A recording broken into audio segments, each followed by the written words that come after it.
दोस्तों, versatile vision में आज हम लेकर आए हैं काला टापू की आखिरी और सबसे रहस्यमयी कड़ी, जहां अतीत, वर्तमान और भविष्य तीनों एक दूसरे में उलझ जाते हैं, जहां समय खुद एक कैद बन जाता है और एक छोटी सी लाल रोशनी पूरी दुनिया की किस्मत तय करती है।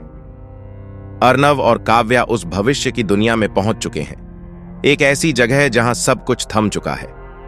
बादल आसमान में जमे हुए हैं, समुंदर की लहरें बीच हवा में ठहरी हैं और सूरज जैसे एक ही जगह अटका हुआ है।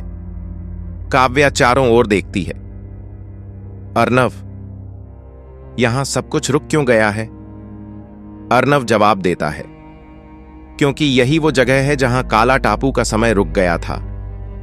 अचानक एक हल्की नीली रोशनी उनके सामने प्रकट होती है और उसमें से रिया की आत्मा प्रकट होती है।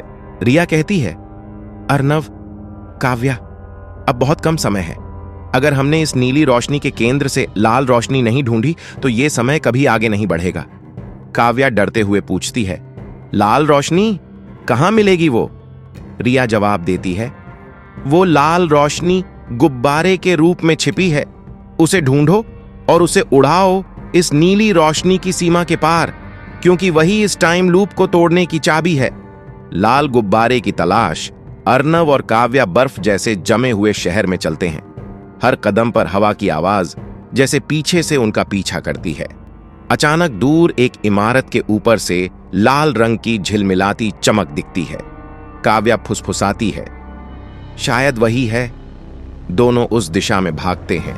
वहां एक पुरानी घड़ी की मीनार पर बंधा हुआ लाल गुब्बारा हवा में हल्का हल्का हिल रहा है, लेकिन समय रुका होने के कारण वो गिर नहीं रहा। अर्नव सीढ़ियां चढ़कर ऊपर जाता है और सावधानी से उस लाल गुब्बारे को पकड़ लेता है। जैसे ही काव्या नीचे से चिल्लाती है, अर्नव, जल्दी उड़ाओ इसे! अर्नव गुब्बारे को छोड़ देता है और उसी पल पूरा आसमान गरज उठता है। समय का उल्टा विस्फोट, जगह जगह दरारें पड़ने लगती हैं। हवा तेज होती जाती है और जो कुछ भी रुका हुआ था अब खतरनाक रफ्तार से चलने लगता है। समुद्र की लहरें टकराती हैं, पेड़ हवा में उखड़ जाते हैं और एक भारी बिजली का गोला अर्नव की ओर आता है। काव्या चिल्लाती है, अर्नव, पीछे हटो! लेकिन देर हो चुकी थी। अर्नव उस नीली ऊर्जा में समा जाता है और उसका शरीर धीरे धीरे नीली रोशनी में बदलने लगता है।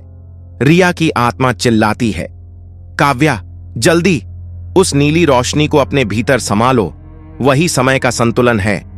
काव्या कांपते हुए हाथ फैलाती है और अर्नव की बुझती हुई रोशनी उसके अंदर समा जाती है।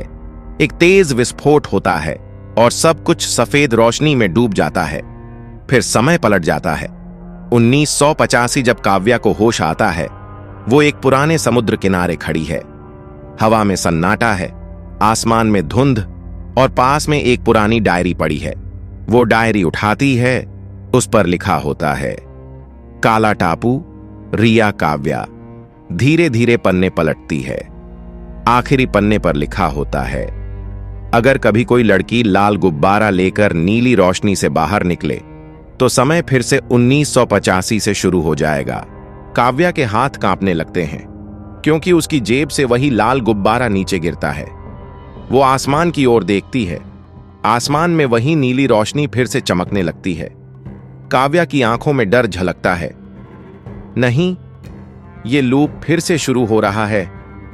और कैमरा धीरे धीरे पीछे हटता है। रिया एक चट्टान पर बैठी मुस्कुरा रही है।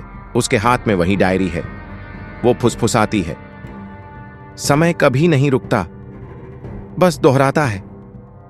तो दोस्तों, क्या काव्या अब उस टाइम लूप का हिस्सा बन चुकी है? क्या हर बार कोई नया इंसान लाल गुब्बारा उड़ाकर वही गलती दोहराता रहेगा? शायद यही काला टापू का असली श्राप है, जहां समय का अंत सिर्फ एक नई शुरुआत है।